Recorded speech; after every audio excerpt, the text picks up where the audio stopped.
Episodio 23. Cómo Selim II vengó a Hurrem y silenció a sus enemigos.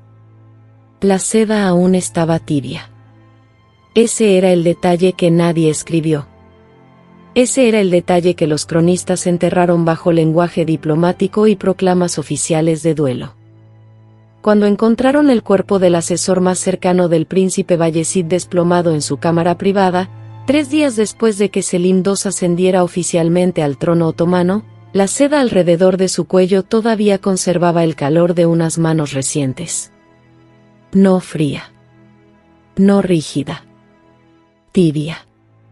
Lo que significaba que alguien había estado ahí poco antes. Alguien que sabía exactamente qué habitación, exactamente qué hombre, y exactamente en qué hora los guardias rotaban su vigilancia. Esto no era duelo. Esto era una lista siendo tachada. Hurrem Sultán llevaba 4 años muerta.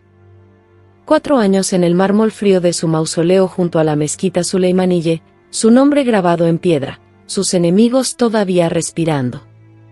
Todavía susurrando. Todavía sonriendo sobre su tumba. Y ahora su hijo ocupaba el trono. Y ahora los susurros estaban cesando. Uno por uno. Para siempre. La pregunta que la historia nunca se hizo, la que cada estudioso de la corte evitó deliberadamente, no era si Selim actuó contra los enemigos de su madre. La pregunta era, ¿qué tan profundo había planeado ella todo esto antes de morir? Para cuando termines de escuchar esto, vas a entender que el poder real de Hurrem Sultán no murió con ella. Fue diseñado para sobrevivirla. Y Selim II, ese hombre que los historiadores desestimaron como un borracho, un débil, un hombre indigno del trono de su padre, fue el instrumento final, perfectamente afilado, de todo lo que ella había construido. Cada enemigo al que no pudo alcanzar en vida.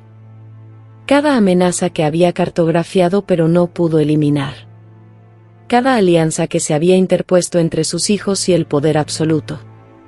Selim los destruyó a todos. Con método. En silencio. Sin misericordia. Y para cuando alguien se dio cuenta de lo que estaba ocurriendo, ya había terminado. Quédate conmigo en cada minuto de esto. Porque el cuadro completo es más oscuro de lo que imaginas. Ella había pasado 30 años construyendo una fortaleza dentro de un palacio que ya era, de por sí, una fortaleza. Y las fortalezas, cuando su arquitecto muere, no simplemente permanecen ociosas. O se defienden solas, o las desmantela piedra a piedra la gente que siempre las odió. Hurrem tenía enemigos de la manera en que ciertas mujeres en la historia los acumulan, no por descuido, sino por efectividad. Cada carta que escribió y que redirigió la política exterior otomana. Cada alianza que forjó entre el harén y el Consejo Imperial. Cada hombre al que superó estratégicamente en un sistema construido específicamente para garantizar que ella no pudiera hacerlo. Cada uno de estos actos dejó una cicatriz en alguien que importaba. Alguien que recordaba. Para 1558, el año en que murió, la lista de personas que despreciaban a Hurrem Sultán y todo lo que ella representaba era larga, específica y viva. Estaban los visires de la vieja guardia que habían visto cómo desmantelaba la separación tradicional entre el harén y el gobierno. Estaban los oficiales genízaros que habían susurrado durante décadas que una reina esclava de origen extranjero no tenía derecho a remodelar la sucesión del imperio. Estaban los gobernadores provinciales, los Sancakbeyis, que se habían alineado con el príncipe Bayezid en la guerra civil contra Selim, apostando a que el otro hijo ganaría. Que el heredero favorito de Hurrem perdería. Apostaron mal. Y ahora, en 1566, 8 años después de su muerte, Solimán el Magnífico también se había ido. Muerto en una tienda de campaña frente a la fortaleza húngara de Sigetvar, su cuerpo conservado en sal para el viaje de regreso, para que el ejército no perdiera el ánimo. El hombre que había protegido a Hurrem en vida. El hombre cuya sombra había escudado a cada persona que ella amó. Esa sombra había desaparecido. Y Selim II se sentaba en el trono del imperio más poderoso del mundo. Solo. Con los enemigos de su madre respirando el mismo aire del palacio que él. Esa era la herencia. No solo un imperio. Una restitución. Su nombre era Lala Mustafa Pasha.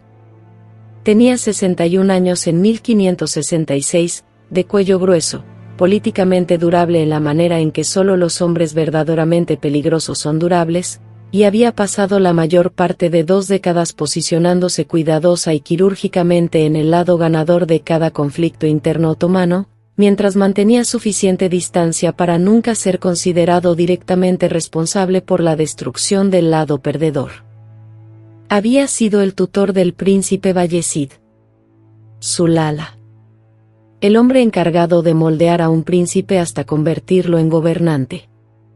Y cuando Bayezid lanzó su guerra civil contra Selim en 1559, Lala Mustafa había estado lo suficientemente cerca de esa campaña como para tener sus huellas digitales en la estrategia.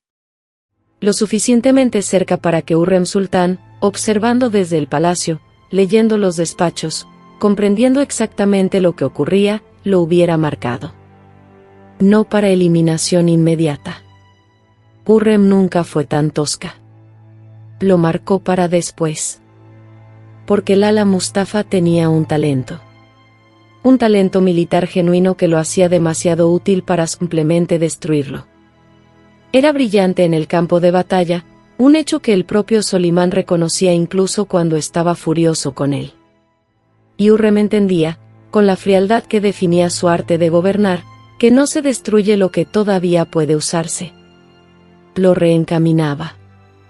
Pero Solimán murió antes de que esa redirección estuviera completa. Y Lala Mustafa, envejecido, orgulloso, políticamente conectado, su lealtad a la facción de Bayezid todavía susurrada en ciertas cámaras del consejo, había asistido al funeral de Hurrem. Había permanecido en el patio de la mezquita Suleimaniyye. Había inclinado la cabeza apropiadamente.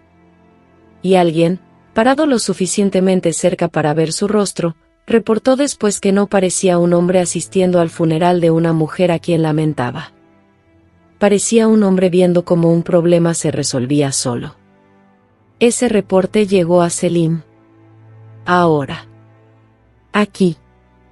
1566, Selim II, recién entronizado, mueve sus piezas lentamente. No se apresura. Los historiadores confunden esto con pereza. No es pereza. Es un hombre que sabe cómo esperar porque su madre le enseñó el costo de moverse demasiado pronto. Reincorpora a Lala Mustafa. Le da un mando. Lo envía al este, hacia el Cáucaso, hacia campañas que son reales y peligrosas y lejos de Constantinopla. Lejos de la corte. Lejos de la influencia. Parece una recompensa.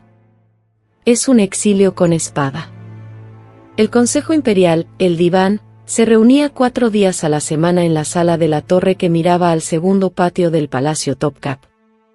El olor en esa habitación en invierno era específico y abrumador: braseros de carbón, lana húmeda de los abrigos mojados, la tinta cortante de los despachos que llegaban toda la noche desde cada rincón del imperio, y debajo de todo, apenas detectable a menos que supieras buscarlo, la débil dulzura del queríbar, las cuentas de ámbar para rezar que 3 de los visires más veteranos siempre giraban entre los dedos cuando pensaban.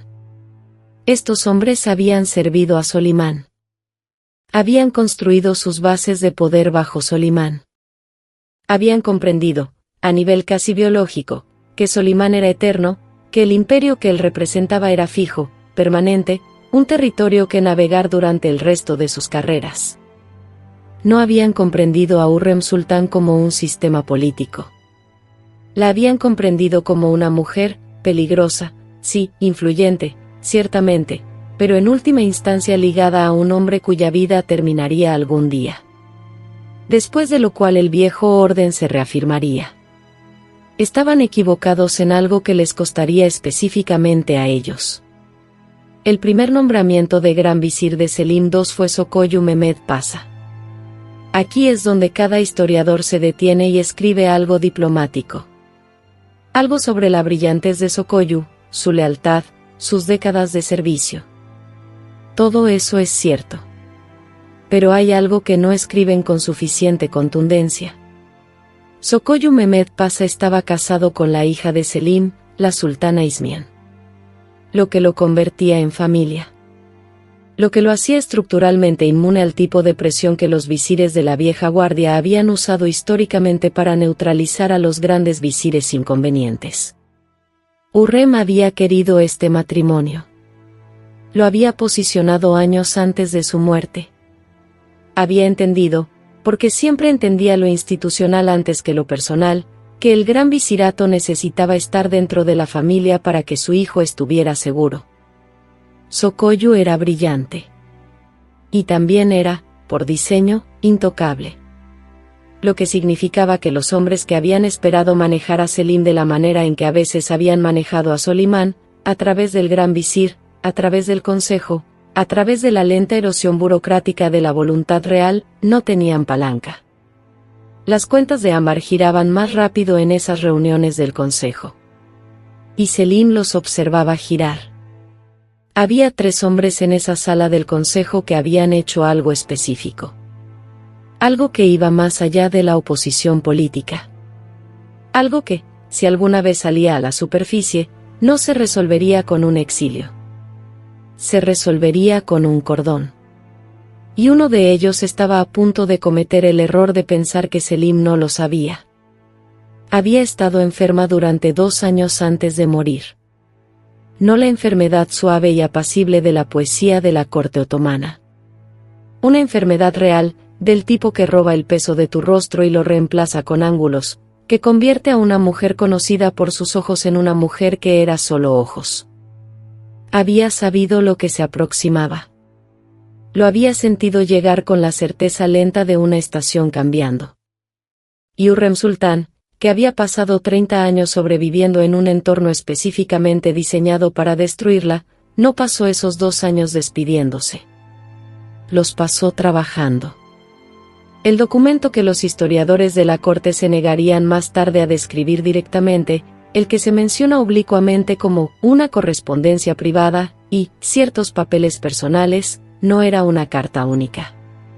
Era un sistema. Un mapeo de relaciones, vulnerabilidades, lealtades y deudas que constituía el retrato de inteligencia más completo del Palacio Otomano jamás ensamblado por un solo individuo que, oficialmente, no ocupaba ningún cargo político.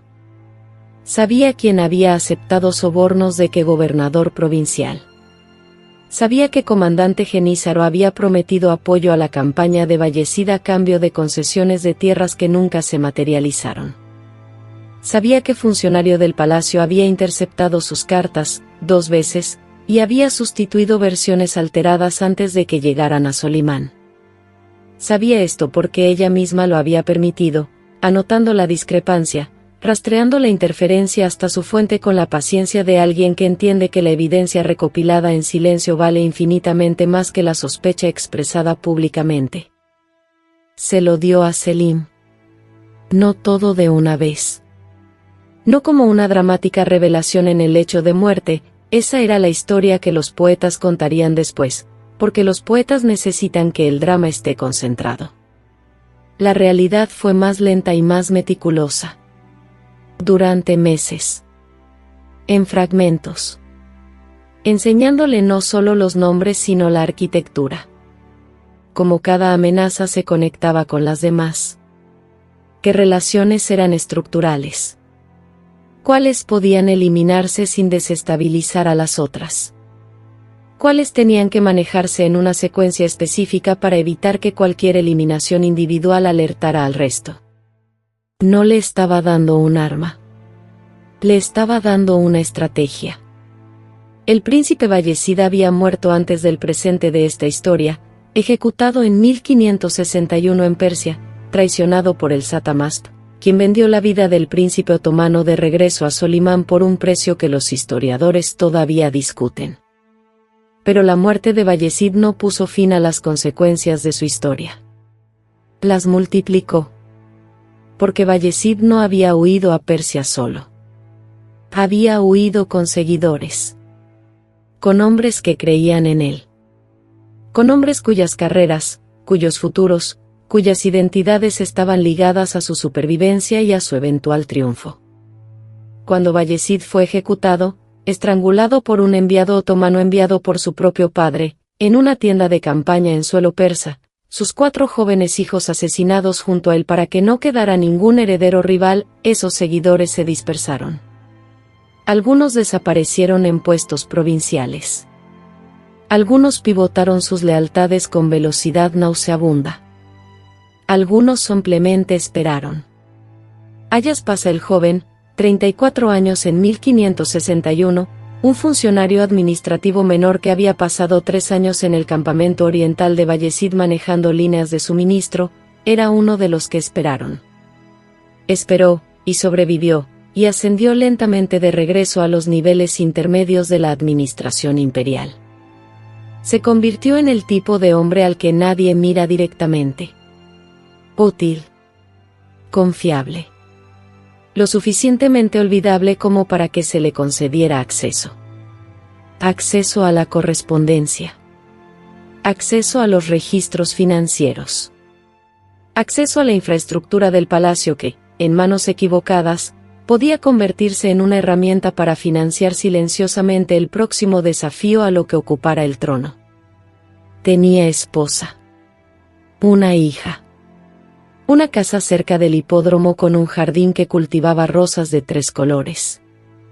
Les decía a las personas que había aprendido la lección. Que los años de Bayezid habían sido un error de juventud. Que era leal al sultán, profunda, completa, genuinamente leal. No lo era. Y Hürrem Sultán lo había sabido en 1557. Lo había escrito. Había incluido la evidencia específica, no la acusación, la evidencia, en lo que le dejó a Selim. Selim lo leyó en 1567. Ayas Pasa el joven fue removido de su cargo en la primavera de ese año. Sin juicio. Sin acusación pública. Sin escena dramática. Simplemente dejó de aparecer en los registros del consejo. Su nombre desapareció de las nóminas imperiales. Su casa cerca del hipódromo fue transferida a una fundación benéfica administrada por el palacio. A su esposa nunca se le dijo públicamente por qué. Presentó peticiones 3 veces solicitando una explicación. Nunca llegó ninguna respuesta. Ayas Pasa el joven era una figura menor. Una nota al pie. Pero lo que Selim estaba construyendo no era una nota al pie. Era el borrado de toda una generación política. Y el siguiente nombre en el inventario no era un funcionario menor. Era un hombre que había permanecido junto al propio Solimán. Un hombre que había creído, genuinamente creído, que su proximidad al viejo sultán lo hacía permanente. Había creído equivocadamente por última vez. Pertep Mehmed Pasa tenía 63 años y llevaba 2 décadas construyendo su legado. No metafóricamente. Literalmente. Había encargado un complejo de mezquitas en Estambul y había pasado años asegurando que sus contribuciones a las campañas militares otomanas fueran apropiadamente documentadas, apropiadamente celebradas, apropiadamente permanentes. Era un hombre que entendía que en el mundo otomano, la única manera de sobrevivir era incrustarse arquitectónicamente en la identidad del imperio.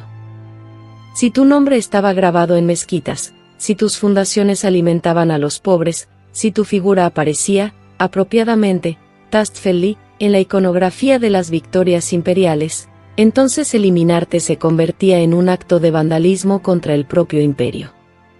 Era una estrategia brillante. Tenía una sola falla.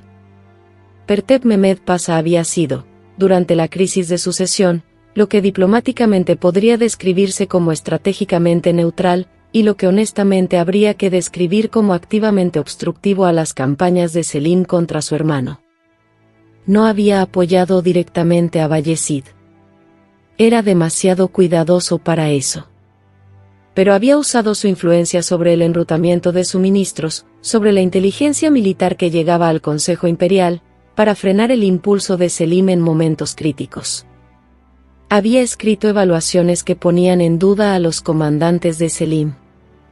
Había aparecido en exactamente los momentos correctos en exactamente las reuniones correctas del Consejo para sugerir, suavemente, que quizás la situación requería más deliberación. Lo había hecho sin dejar huellas. Lo había hecho brillantemente. Lo había hecho ante el hijo de una mujer que aún estaba viva y observando. Hurrem Sultán, confinada al palacio, oficialmente irrelevante para la estrategia militar, había recibido los informes de todas formas. Había leído las evaluaciones. Había rastreado el momento de cada intervención contra las campañas de Selim hasta su fuente con la atención metódica de alguien que sabe que la paciencia es el único arma que le queda. Lo había escrito todo. Y aquí está el momento hacia el que todo este relato ha estado construyendo. El momento que lo reencuadra todo. Que cambia el significado de cada cosa que has escuchado hasta ahora. En 1568, 2 años después de que Selim comenzara su reinado, Pertep Mehmed Pasha fue removido de su cargo como segundo visir. La razón oficial dada fue la salud. Era viejo. Deseaba retirarse a sus fundaciones, a su complejo de mezquitas, al legado arquitectónico que había pasado décadas construyendo. Nadie lo creyó. Pero nadie lo dijo. Lo que sucedió después no fue descubierto por los historiadores otomanos. Fue descubierto por un investigador austriaco en los archivos del Estado de Viena en 1923, trabajando con los despachos del embajador de los Habsburgo en Constantinopla, un hombre llamado Antal Beranzix, que había enviado un informe codificado a Viena en octubre de 1568 que fue archivado mal bajo un hilo diplomático completamente diferente y permaneció sin leer durante 3 siglos y medio.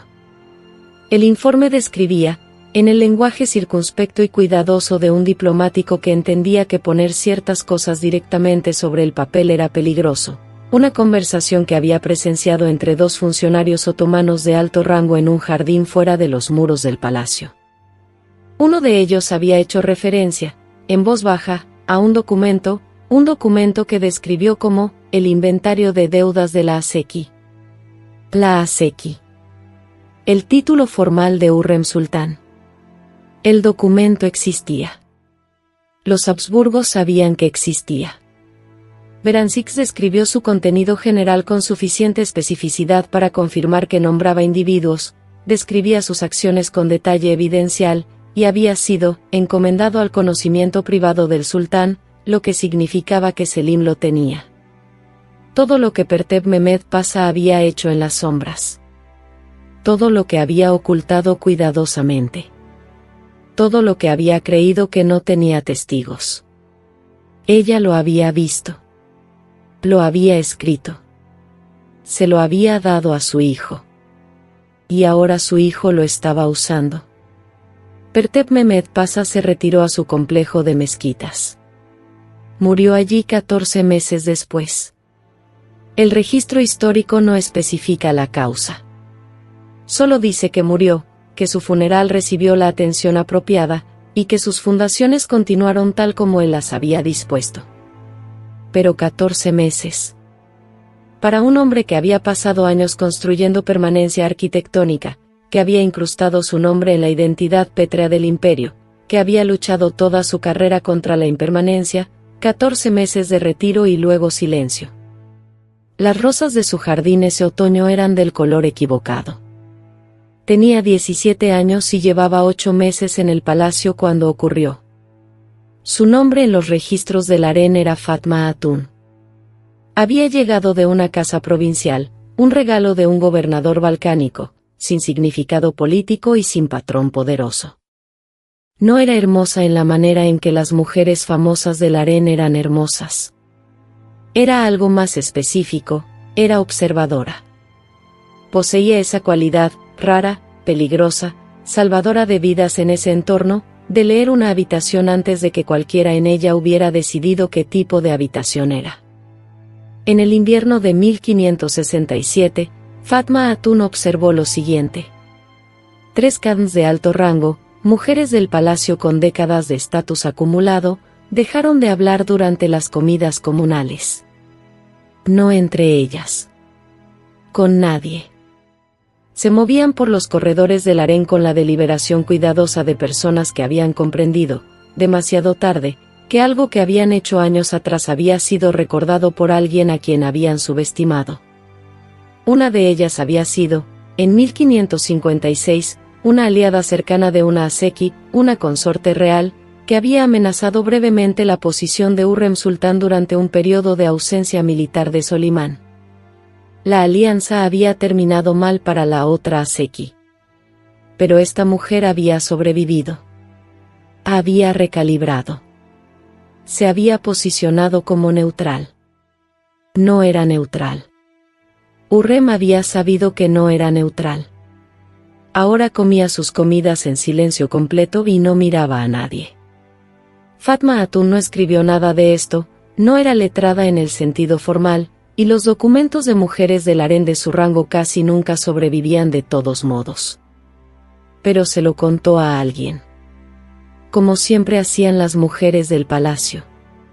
Se lo contó a una Kira, una mujer comerciante judía que servía como intermediaria entre el harén y los mercados exteriores, una de las pocas personas externas con acceso regular a la vida interior del palacio. La Kira se lo contó a su esposo. Su esposo se lo contó a un contacto comercial en Gálata. El contacto comercial, un comerciante de telas veneciano llamado Marco Bárbaro cuya correspondencia familiar sobrevivió en el Archivio di Stato de Venecia, escribió a su hermano en 1568. Dicen que la madre del nuevo sultán le dejó un mapa de cada enemigo. Y él lo está siguiendo.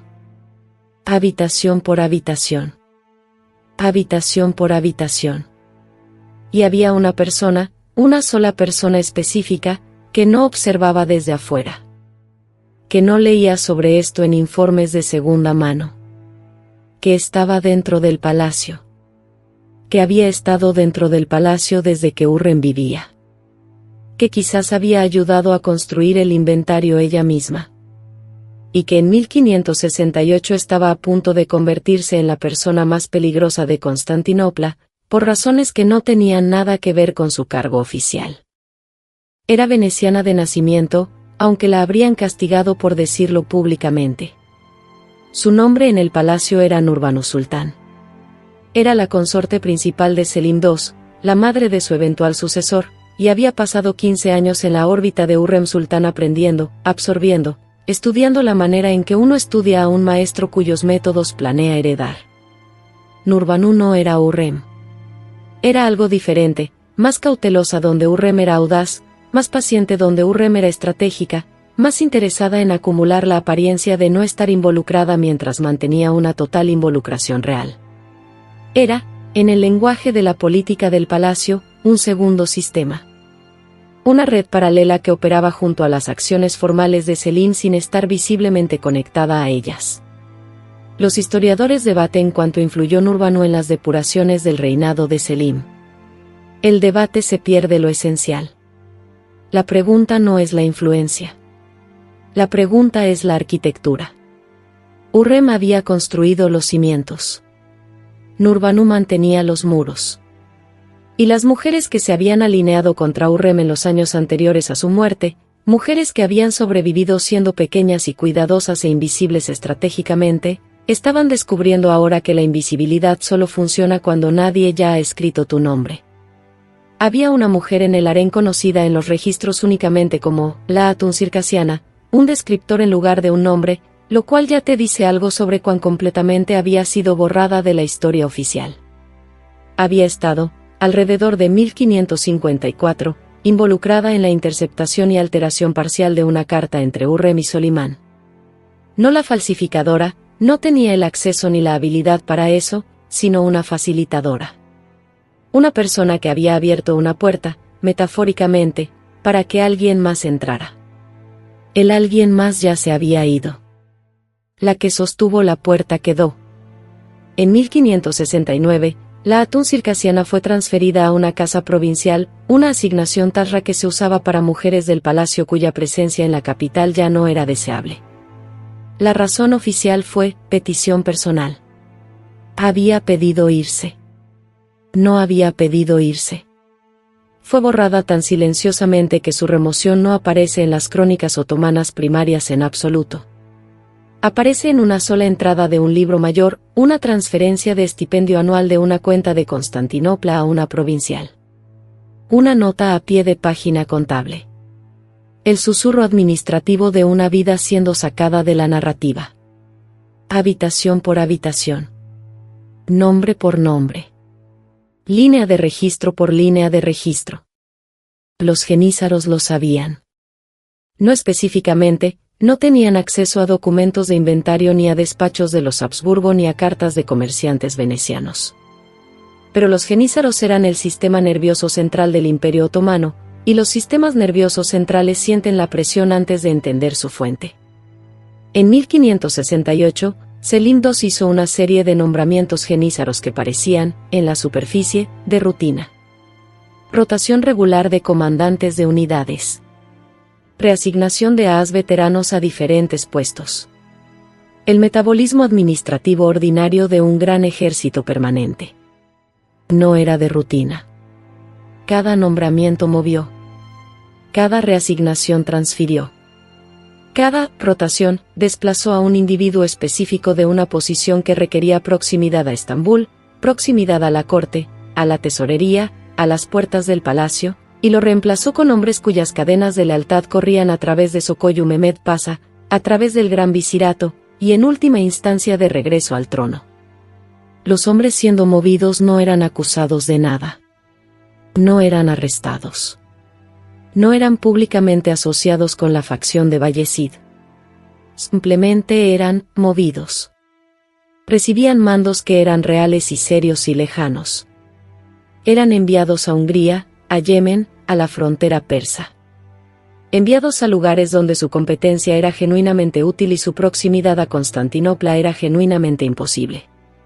Mehmed Aga, 51 años, un comandante de unidad que había servido en 4 campañas y era, por todas las cuentas, un profesional militar legítimo, fue enviado a la campaña de Yemen en 1568. Murió allí en 1570, en el brutal calor costero de Adén, de una fiebre que mataba soldados a una tasa que las crónicas describen con silencioso horror. Era bueno en su trabajo. También había sido, en 1558, parte del contingente genízaro que retrasó su apoyo a las fuerzas de Selim durante las horas críticas del inicial enfrentamiento en Konya con el ejército de Bayezid. Un retraso de 3 horas. Una dificultad organizacional. Un error, oficialmente. Hurrem Sultán, leyendo los informes de batalla en Constantinopla, había notado el retraso. Había anotado el nombre del oficial al mando. Lo había escrito en el inventario bajo una categoría que se traducía aproximadamente como traición disfrazada de incompetencia. Mehmed Aga murió en Yemen sin saber que había sido enviado allí por la escritura de una mujer muerta. No fue destruido de inmediato. Esto es importante. Este es el detalle que separa el método de Selim de la simple venganza. La simple venganza es rápida y emocional y satisfactoria y legible. Lo que Selim practicó era algo más frío. Algo que su madre le había enseñado específicamente a preferir sobre la alternativa legible. Lala Mustafa Pasha fue enviado al este, como se describió.